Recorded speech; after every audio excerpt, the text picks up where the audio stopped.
Gabriela Baeza es una figura importante dentro del ámbito de la reflexión y el estudio, la investigación en torno a la cuestión ambiental en América Latina. Ha desarrollado su trabajo a través de plataformas muy diversas.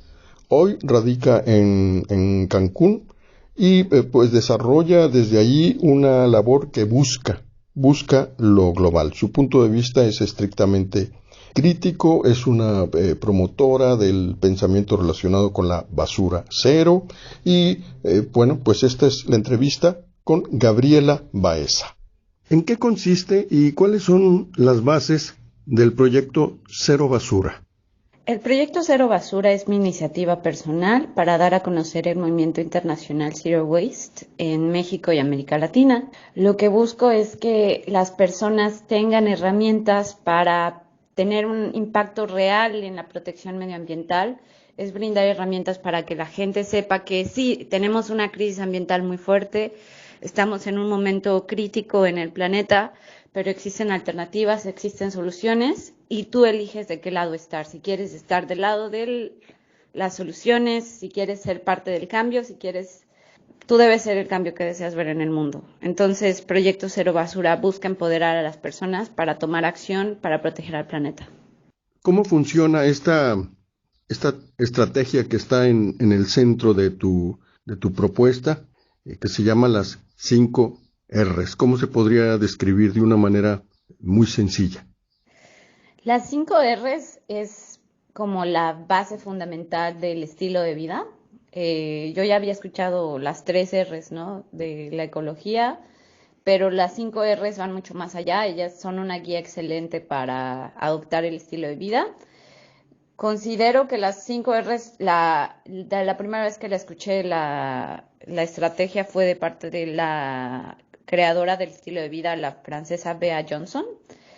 Y bueno, yo las adopté, las latinoamericanicé, digamos, traduje las 5 R's. Y la primera es rechazar. O sea, rechazar implica deshacerte de de tendencias, de fast fashion, de rechazar como todo lo que te inculca el sistema que debes de tener, ¿no? Desde los mensajes publicitarios que te dicen que con tal accesorio vas a ser muy feliz, como rechazar toda la publicidad y tanto física como volantes, como bolsas de plástico, envolturas, embalajes, unicel, etcétera, hasta el rechazar la publicidad de la mercadotecnia, ¿no? Que te hace tener necesidades que son ficticias, pero con tal de venderte un producto, pues te llenan la mente de publicidad. Entonces, simplemente estar atento y rechazar todo, tanto mensajes publicitarios como publicidad así de volantes, etcétera, ¿no? La segunda R es reducir. Esto implica como cuestionar tu estilo de vida. O sea, hay muchos productos que necesitas de manera muy puntual, pero y que se pueden compartir entre vecinos. O sea, es como un poco ser parte de la economía, sharing economy, del compartir, ¿no? Compartir entre vecinos, entre amigos, crear esquemas de renta, buscar como alternativas antes de comprar algo, ¿no? Como buscar rentar, por ejemplo, en lugar de si tienes una boda o algo así, o algún evento, buscar rentar un vestido en lugar de adquirir un vestido. Esa es como la estrategia de reducir, buscar formas de reducir tu consumo. La tercera estrategia es muy importante, es reutilizar. Esta estrategia implica cambiar todo lo que sea desechable por cosas duraderas y buena calidad. Con ello estás contribuyendo a evitar prácticas como la obsolescencia programada, que es como del sistema capitalista en el que vivimos actualmente, donde las empresas para mantenerte enganchado comprando un producto lo hacen que sea desechable, ¿no? Que tenga mala calidad y que tengas que volver a comprarlo en un par de meses, hasta en un par de años, o las cosas desechables, ¿no? Reutilizar implica decirle no a la obsolescencia programada, comprar cosas duraderas y de buena calidad, reemplazar todo lo que sea desechable en tu casa por cosas que sean reutilizables y con ello te ahorras muchísimo dinero. te ayuda muchísimo a tu economía personal cuando empiezas a reutilizar, ¿no? A utilizar la estrategia de reutilizar. La cuarta estrategia de las 5 Rs es reciclar. Esta estrategia es un poco controversial porque desde los ambientalistas que estamos como muy de la ecología profunda, de corrientes más críticas respecto al sistema capitalista, pues el reciclaje es como un paño de que no resuelve la temática, ¿no? O sea, el reciclaje, hay mucho greenwashing, o sea, cosas que dicen que son reciclables, pero no son reciclables. Un tema muy controversial, por ejemplo, es el tema del reciclado del plástico. El reciclaje del plástico implica un proceso que va perdiendo cada vez más y más calidad. Entonces, visto desde una perspectiva a largo plazo, el plástico no es reciclable. Hay muchas organizaciones ambientales que dicen, oye, el plástico no se recicla. Fue una estrategia de la industria de los combustibles fósiles para decir, sí, ponerle un logo ahí que se puede reciclar, pero a largo plazo no se puede reciclar. Esa es, por ejemplo, una de las trampas del reciclaje. La otra trampa del reciclaje es que nos mantiene en un esquema de un sistema capitalista en crecimiento perpetuo, ¿no? O sea, recicla, y pues si utilizamos las estrategias anteriores, realmente las tasas de reciclaje deberían ser muy bajas. Y también otro aspecto que tiene un impacto en el planeta es que el reciclaje consume mucha energía. O sea, reciclar, las plantas de reciclaje de metal, de lo que quieras, o sea, consumen energía. Entonces, ¿por qué no mejor construimos un sistema económico donde no tengas que reciclar, donde produzcas los artículos que se requieren, los artículos materiales que se requieren y ya después no tengas que estar produciendo? O sea, pero ahí va, o sea, es cambiar el modelo económico, y eso abogan corrientes como el de crecimiento, que a mí me apasiona muchísimo, que es buscar alternativas al dogma del crecimiento económico y de lo que escuchamos diario en los noticieros y en la televisión del crecimiento económico, etcétera, ¿no? Como desprogramarnos un poco de los valores civilizatorios que tenemos actualmente.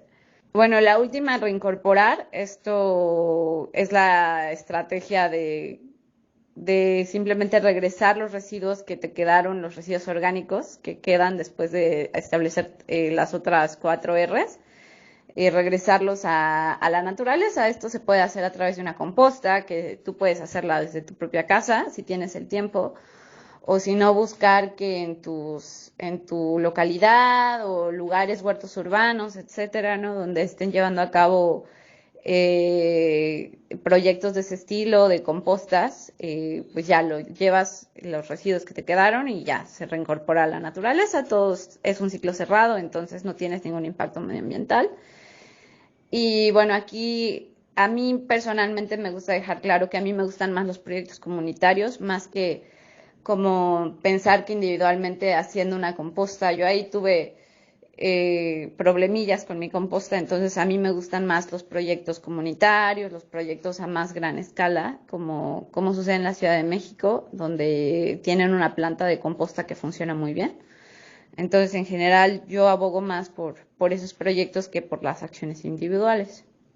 Y viendo las cosas en su contexto de origen, yo quisiera que nos platicaras un poco cómo incidió, cómo afectó para bien o para mal la aplicación de este programa sobre tu ámbito familiar. O sea, ¿qué fue lo que ocurrió en el escenario familiar cuando comenzaste a poner en marcha allí la cosa de cero basura?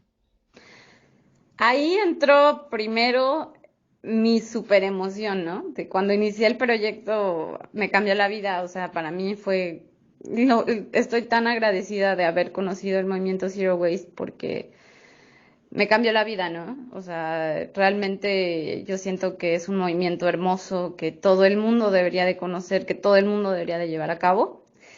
a nivel familiar, a mí lo que más me gustó fue que logré impactar de forma positiva en mi familia. O sea, ellos sí están interesados en el cuidado medioambiental, sí eran ambientalistas, tengo que decirlo. O sea, siempre han sido como buscar la justicia social, buscar proteger al medio ambiente, etcétera. Pero lo que a mí me gustó fue que tuvieron como más interés en documentales, en empezar a investigar más sobre como el impacto, la huella ambiental que tenemos, ¿no? Sobre todo en mis papás, creo que generé una conciencia más amplia. Luego llega la parte de que no es tan linda, no todo es alegría, ¿no? También llegó la parte del conflicto, cuando realmente, por más que intenté, por más que traté de inspirar a mi familia, por más que traté de decirle a mi papá, por favor, ya no traigas nada de basura, adopta el estilo de vida, restríngete a los niveles a los que yo me restringía, ¿no? O sea, de no comprar nada empaquetado, etcétera. Y pues mi papá no, o sea, él dijo, no, ¿sabes qué? Yo hasta aquí llego y déjame ya, déjame vivir mi vida. Entonces fue cuando me di cuenta que puedes inspirar, pero no puedes cambiar al otro. O sea, puedes crear conciencia, pero ya llega un límite. O sea, el estilo de vida tiene sus límites y por eso es que yo no abogo tanto por el estilo de vida o por los cambios en estilo de vida sustentables, porque siento que es un poco el discurso de dejarle toda la responsabilidad al consumidor, cuando realmente el problema es un problema de políticas públicas. O sea, el problema real y de hecho el movimiento Zero Waste, o sea, la gente confunde el estilo de vida con el movimiento internacional. El movimiento internacional busca crear políticas públicas para tener un mejor manejo de residuos, pero no a nivel individual, sino a nivel mucho más macro, ¿no? Y ya ahí te puedo hablar eh, pues de programas muy ambiciosos como el que lanzó el gobierno de Andrés Manuel López Obrador en 2019, el Plan Visión Nacional hacia Cero Residuos. Ese tipo de instrumentos de política pública es lo que se necesita. Justamente voluntad política, ¿no? O sea, justo lo que corre en redes sociales, ¿no? De candidatos, queremos conocer su agenda ambiental, porque con los cambios individuales no vamos a lograr proteger al planeta, o sea, simplemente no vamos a lograr el cambio de paradigma que requiere nuestro planeta para enfrentar la crisis climática, enfrentar la crisis del agua, etcétera, ¿no? Entonces, simplemente el estilo de vida es muy bonito, todos deberían de adoptarlo, pero debemos de estar conscientes que es un tema de políticas públicas. ¿Cómo ha sido ya en términos prácticos y visto en perspectiva, cómo ha sido la aplicación del proyecto Cero Basura desde que arrancaste con él hasta hoy? Y otra cosa, ¿cuáles son sus miras? ¿Qué es lo que tú buscas a mediano y a largo plazo con la aplicación de este programa? Mira, el proyecto Cero Basura comenzó como un corto documental que yo realicé, que tuvo un gran impacto en redes sociales, generó muchísima conciencia con respecto a justamente difundir el movimiento internacional Zero Waste. A partir de entonces yo he tenido la oportunidad de llamar a tomar acción por el planeta, a adoptar formas de vida más sustentables. Ha sido hermoso, ¿no? Ha sido maravilloso poder tener un impacto en el planeta, pero falta más. O sea, yo quiero llegar a políticas públicas, yo quiero impactar, yo quiero que realmente los tomadores de decisión realmente que haya una agenda ambiental fuerte, o sea, y ahí ha sido el tema en el que yo me he encontrado muchísimas barreras. Vivimos en un sistema que no, o sea, el sistema capitalista simplemente, como dice la periodista Naomi Klein, o sea, no es compatible con la vida. Necesitamos buscar alternativas a este sistema capitalista. Esto se refleja en que los organismos internacionales no tienen una agenda ambiental fuerte, como real, de buscar tener un impacto real en proteger el planeta, no proteger una economía, sino poner primero al planeta. El gobierno tampoco está tomando la acción necesaria, y las empresas, pues, es parte, ¿no?, de que ellas están compitiendo entre ellas por este sistema capitalista que solo te permite, que no tiene alternativas, ¿no? Como, entonces, considero que a mí me gustaría tener un impacto más en políticas públicas, en que la gente dijera, o sea, tomemos acción, pero colectivamente, ¿no? O sea, tomemos acción de manera colectiva, exijamos al gobierno, exijamos a las empresas. Es una postura más de empoderarnos como ciudadanos, ¿no? Como ciudadanos de la tierra y tomar y asumir nuestro rol. O sea, la gente, a los ambientalistas sobre todo a los científicos ambientales, a veces nos toman como que no lo toman, no ven con la seriedad que es, por ejemplo, el tema de la crisis climática, ¿no? O sea, gracias a Dios está Greta Thunberg alzando la voz por la humanidad, pero desde mi perspectiva como científica ambiental, no se están tomando las decisiones correctas con la velocidad que nuestro planeta lo necesita. A lo largo de esta experiencia que tú has venido desarrollando, yo veo, por ejemplo, que de pronto está ahí la presencia o la influencia de la cuestión minimalista. También otro ingrediente importante ha sido pues la reflexión en torno al concepto de estilo de vida, y todo esto se ha venido sumando a los asuntos de la sustentabilidad, pero son factores muy distintos. Entonces te quiero preguntar por las interrelaciones que hay en tu esquema, las interrelaciones que existen entre minimalismo, estilo de vida y economía o energía sustentable. El minimalismo para mí fue más como un parte de una reconciliación espiritual, ¿no? Como de dejar de enfocarme en tener y enfocarme más en ser, en buscar experiencias en lugar de objetos, en buscar invertir mi tiempo en cosas que me trajeran más felicidad, en buscar como liberarme de las posesiones materiales, ¿no? Como que me ataban mucho. Entonces siento que eso es más como algo del estilo de vida, como más como de un aspecto espiritual, ¿no? O sea, no podemos separar como la espiritualidad dentro del tema de la crisis medioambiental. Entonces, para mí el minimalismo es una tendencia que a mí también me cambió como la perspectiva, ¿no? Como decir, bueno, yo quiero enfocarme más en en ser en lugar de tener. Para mí, desde mi perspectiva, así es como yo vivo el minimalismo. Y el estilo de vida también tiene un gran componente porque te empodera, ¿no? O sea, te hace consciente de una problemática, te hace consciente de que puedes ser parte de la solución. Pero yo siempre trato de dejar el mensaje que con estilos de vida sustentables no va a ser suficiente para proteger a la biodiversidad, ¿no? Que es como lo que ahorita está en juego, la biodiversidad planetaria.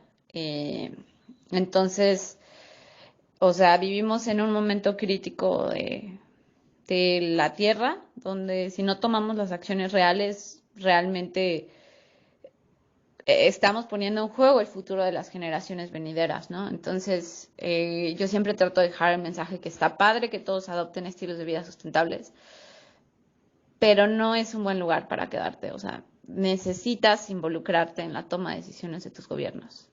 Y bueno, y el tema de sustentabilidad, la sustentabilidad simplemente es parte de ese cambio de paradigma, de ese cambio de pensamiento donde tú asumes tu rol como cuál va a ser mi legado a las generaciones venideras, o sea, cuál va a ser qué estoy haciendo yo hoy, qué semillas estoy plantando para qué futuro van a tener mis nietos, qué futuro van a tener, qué estoy dejando, qué humanidad estoy creando, ¿no? Entonces, justamente parte del desarrollo sustentable es eso, buscar, eh, pues poder satisfacer tus necesidades sin poner en riesgo las necesidades de las generaciones futuras. Entonces, simplemente es pensar en tu legado, ¿no? Pensar en trascender, pensar en el futuro de tus nietos. Quisiera plantearte algo a partir del contacto que tuve en algún momento con Heidi Maris Bermer. Ella sostenía el planteamiento de que es posible vivir sin dinero, o sea, darle la espalda al dinero, y ya no solo como símbolo, sino como objeto. Ella me mostró su bolsa o su bolso, y la verdad es que no tenía ni una moneda, ni un billete, ni un nada. Y así hacía su vida. Ella tratando de llevar a cabo trueques muy diversos, recorrió muchos países europeos. Pero esa es digamos, una aventura anecdótica. Más allá de eso, yo quisiera preguntarte si tú te has planteado relacionar esto que tú trabajas, este esquema o esta visión, relacionarlo con la economía de trueque, y de ser así, pues, ¿cómo lo has hecho? Creo que sí llegué a ver a esta persona que un día dijo, creo que el dinero es el mal de todo el planeta y me voy a deshacer de todo y todo su forma de vida era a través de trueques, de que truecaba su tiempo siendo niñera, etcétera, etcétera. Creo que sí la llegué a ver, creo que me impactó mucho, de hecho, ahora que la mencionas. A mí, mi acercamiento al trueque ha sido por parte del mercado del trueque, que es el programa de la Secretaría de Medio Ambiente de la Ciudad de México, donde a cambio de tu basura te dan frutas orgánicas de producción local, etcétera, y que de hecho muestro en el documental. El trueque, desde mi perspectiva, no he tenido como no he logrado como sumergirme tanto en la economía del trueque. Ahí sí desconozco un poco como qué es lo que se está llevando a cabo. Con lo que ahorita estoy viendo que está muy en auge son las monedas virtuales, ¿no? Que siento que es como una forma de igual de la parte de la acumulación del capitalismo a su máxima expresión, pero realmente sería un área muy, muy padre como a experimentar. Siento que quizás parte de este logro que ella tuvo de poder deshacerse y vivir sin dinero es que lo hizo en economías que ya están desarrolladas, ¿no? Como bueno, digamos, no llamémosle desarrolladas, sino que ya tienen satisfechas las necesidades básicas, alimentación, educación, techo, etcétera, ¿no? Como pasa en Europa, y siento que eso sería un poquito más difícil en países donde todavía no tenemos esas necesidades de tener un alimento en tu plato que sea certero, ¿no? Entonces, quizás ahí creo que sería un poquito más complicado llevarlo a cabo en países donde todavía tenemos que resolver este tipo de necesidades básicas. ¿Cómo observas tú los escenarios de la producción y el manejo o el procesamiento de la basura en México? Me refiero a las cuestiones del monto de basura que se produce y los destinos que se aplican a todos estos desechos, si existen opciones para el reciclaje, si no existen, si se puede extraer energía de ello, si no se extrae. ¿Cuál es el panorama desde tu punto de vista? Yo te puedo hablar desde mi experiencia en el gobierno de México. El gobierno de México hace un esfuerzo a nivel federal para contabilizar bueno, cuánta basura estamos generando y sus destinos. Esto lo realiza la Secretaría de Medio Ambiente y Recursos Naturales, la Semarnat, y es un documento que se llama Diagnóstico Básico para la Gestión Integral de Residuos. Es un estudio que presenta una estimación de la generación y el manejo de los tipos de residuos a nivel nacional. Esto incluye residuos, los sólidos urbanos, los que salen de tu casa, los residuos peligrosos que produce la industria, los residuos de manejo especial, que son de los grandes productores como las cadenas de supermercados, etcétera, y petroleros y mineros, entre otros residuos de manejo especial. El último esfuerzo fue realizado por la Semarnat y indica que se estima que producimos 1 kilo de basura de residuos sólidos urbanos, o sea, esto es de residuos que salen de la casa. Y esto hace que sean 120 toneladas en total por todos los habitantes. Y bueno, y ahí las tasas, hay mucha variabilidad respecto a la información a nivel federal sobre las tasas de reciclaje, su manejo, etcétera. Este plan que el gobierno había anunciado en 2019 era muy ambicioso, traía muchísimos beneficios, pero no se llevó a cabo. O sea, la Semarnat no tiene científicos preparados en la temática de gestión de residuos. Todavía manejan el viejo paradigma. El viejo paradigma de gestión de residuos son los rellenos sanitarios, las incineradoras y los vertederos, o sea, el tiradero, ¿no? de basura.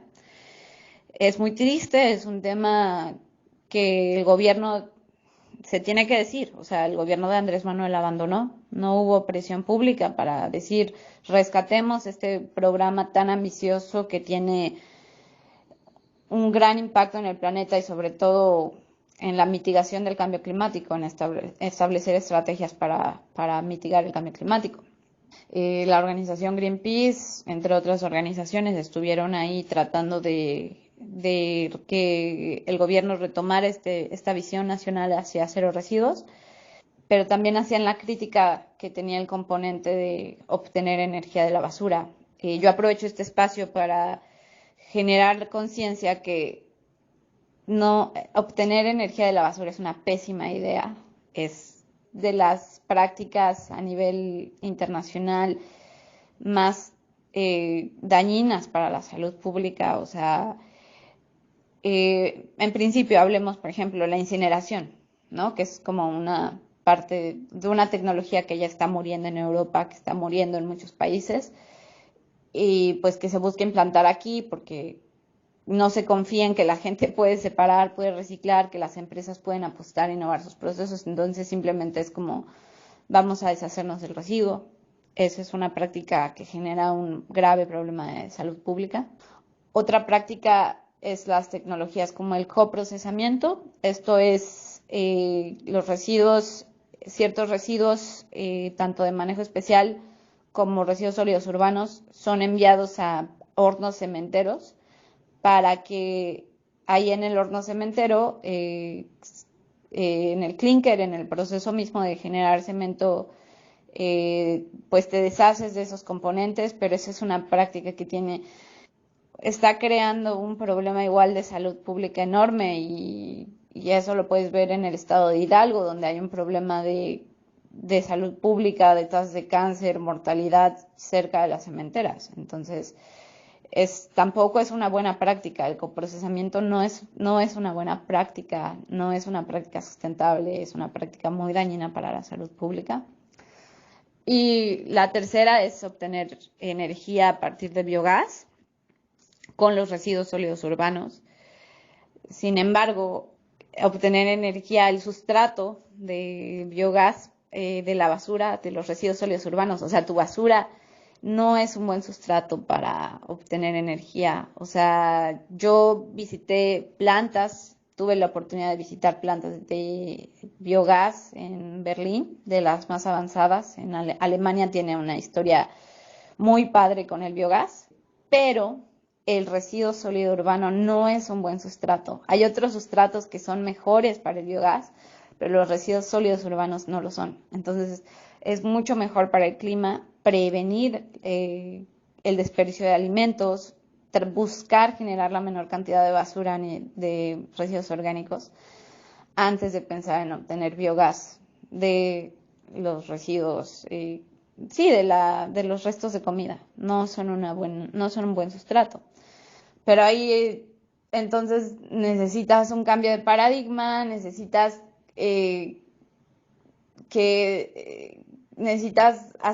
plantas de compostaje, plantas de bancos de materiales, etcétera, ¿no? Y es como necesitas negocios progresistas, necesitas nuevas empresas y no es algo que estemos acostumbrados en el país. Entonces ahí entra como necesitamos hacer esos cambios porque entre más nos tardamos, más sufre la biodiversidad planetaria. No sé cómo explicarlo, o sea, es como entre más nos tardemos en tomar acción, más especies desaparecen, el calentamiento global se puede salir de control, etcétera, ¿no? Entonces, realmente necesitamos realizar esos cambios pronto.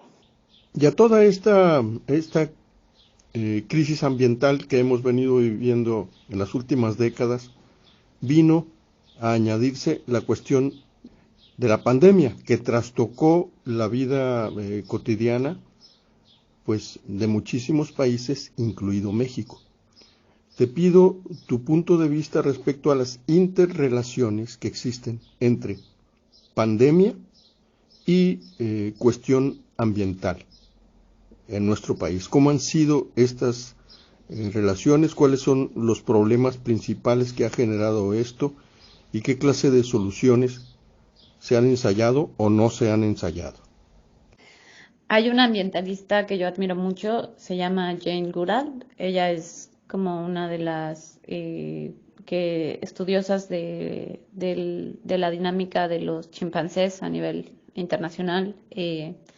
Ella dice que parte de la pandemia ha sido nuestra falta de respeto hacia la naturaleza. Somos seres interconectados y yo creo que este virus mutó de alguna manera porque de verdad estamos devastando la biodiversidad planetaria y bueno, ahí yo no soy experta en el tema de salud pública y sí no podré hablar sobre el virus. Ese es solo un punto de vista que a mí me parece interesante, ¿no? Como decir, tanto la crisis medioambiental como esta crisis de este coronavirus son parte de nuestra falta de respeto hacia nuestro sistema natural, hacia el planeta. Yo creo que esta pandemia nos ha traído muchas enseñanzas sobre cómo podemos construir un nuevo futuro. Por ejemplo, en la parte de utilizar los medios digitales adecuadamente, siento que era algo que ya existe la tecnología, ya la podemos hacer, pero simplemente esta pandemia nos ayudó a focalizar. Entonces creo que ese es un punto que puede ser muy beneficioso para el planeta. De hecho en realidad sí disminuyeron las emisiones de CO2. Hay muchas personas que hacían viajes innecesarios y ya con las fronteras cerradas, pues ya no puedes viajar, ¿no? Siento que eso mitigó un poquito la crisis climática y nos dio este empujoncito de decir, oye, pues ahórrate un par de toneladas y no hagas un viaje transatlántico y utiliza los medios digitales. Ya ahorita ya tenemos la tecnología necesaria para evitar las emisiones de carbono por los viajes. Ese es un tema que a mí pues yo soy partidaria, ¿no? De volar en lo menos que se pueda. Existe una tendencia europea que de hecho la activista medioambiental sueca Greta Thunberg puso de moda, que es como la vergüenza de volar, ¿no? Que en el 2019, cuando fueron los incendios en Australia, pues era parte de como de decir, híjoles, me da pena decir que me subió a un avión, mejor viajo en tren, etcétera, ¿no? Entonces siento que El lado positivo de la pandemia es que nos ha forzado a aprender a utilizar estas tecnologías, aprender a vivir de una manera más, pues sí, a utilizar las tecnologías adecuadamente y con ello disminuir las emisiones. Pero tampoco se trata de, no sé, de no regresar a la normalidad, ¿no? Tenemos que regresar a la normalidad y buscar una normalidad que tome en cuenta tanto salir de esta pandemia, salir de la crisis, como también no regresar a la normalidad de la crisis climática, ¿no? O sea, necesitamos encontrar un balance como humanidad y ese es un reto al que nos enfrentamos. El que ahorita por eso es tan importante tomar acción hoy, ¿no? Un último punto. Yo quisiera preguntarte cómo, desde tu experiencia y tu punto de vista, cómo plantearse la cuestión del financiamiento climático dentro de las perspectivas de los recursos gubernamentales y privados en México. ¿Cuáles son los principales modelos de acción que son accesibles en nuestro país y cómo podemos observarlos críticamente? El tema de la financiación climática es un tema que requiere un pensamiento crítico. Justamente los tomadores de decisión necesitan estar muy conscientes que es el mayor reto al que nos enfrentamos como humanidad.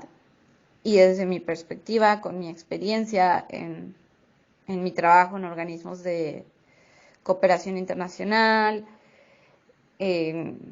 cuando he trabajado a nivel federal, etcétera, en organismos como el Banco Mundial, la mayor parte del financiamiento se va a tecnologías, a querer resolver todo por medio de tecnologías muy costosas y muy poco financiamiento se va a temas como sensibilización ambiental, eh, temas, digamos que no necesitamos, sobre todo en el medio ambiente, no necesitamos grandes tecnologías, necesitamos más educación ambiental, sensibilización, etcétera, ¿no? Pero la mayor parte del financiamiento climático sigue yéndose a querer resolver todo por medio de tecnologías y después dichas tecnologías vendérselas a gobiernos de los países del sur y muchas veces pues eso en lugar de mitigar creas un problema más grande de cambio climático. Y bueno, yo como sugerencia para si tú te quieres unir al contingente de pensadores críticos, ¿no? Del pensamiento crítico, pensamiento sistémico, para tomar decisiones adecuadas, te invito a que utilices Google Academics, o sea, empieces a como empezar a leer artículos académicos. Y hay una activista que yo admiro mucho, es Alexandra Elbakian. Ella es de Kazajstán y justamente ella fundó un proyecto que se llama SciHub. Es una web que brinda acceso gratuito a más de 60 millones de artículos científicos. Entonces, por medio de tú buscas, si tienes una duda, ¿no? De que con tanta información que hay en Internet, justamente tú puedes buscar Google Académico, que es la forma en la que se hace la ciencia, ¿no? Actualmente es como buscas un artículo de investigación en Google Academics, luego lo obtienes y después a través de este esfuerzo que ella está haciendo, de esta gran labor que está haciendo para justamente tener que la gente tenga acceso a la ciencia de forma gratuita, ciencia gratuita para todos, ¿no?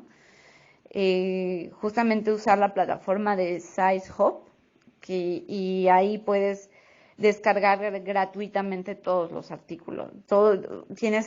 Es una biblioteca maravillosa donde puedes tener conocimiento, o sea, científico y entonces realmente tomar las decisiones adecuadas. Siento que todo el mundo debería de volverse pensador crítico, sobre todo en este tema de la sobreinformación, ¿no? Que ya con el internet hay hay muchísima información y no se verifican las fuentes, entonces una forma de obtener información verídica es a través de la plataforma de Science Hub